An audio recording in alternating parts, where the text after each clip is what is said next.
মেলায় গিয়ে লম্বু ভাইকে নিয়ে নাগরদোল্লায় ওঠার পরে লম্বু ভাইয়ের যে এইরকম অবস্থা হবে,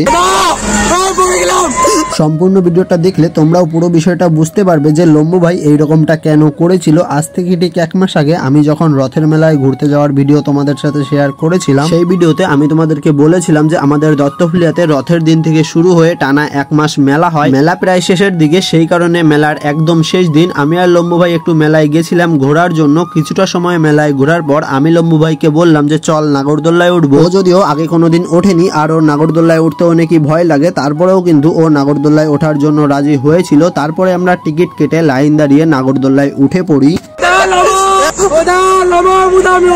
নাগরদোল্লাটা যখন একটু উপরের দিকে ওঠাতে লাগলো, ঠিক সেই সময় লম্বু ভাইও চেঁচাতে লাগলো যে আমাকে নামাও। আমার তো বেশ মজাই লাগছিল, কিন্তু লম্বু ভাইয়ের মুখের হাবভাব এবং চেঁচামেচি শুনে আমার প্রচন্ড হাসি লাগছিল। এই ভিডিওটা লং হয়ে যাওয়ায় এই ভিডিওর পরের পার্টে তোমরাও সবটা দেখতে পারবে।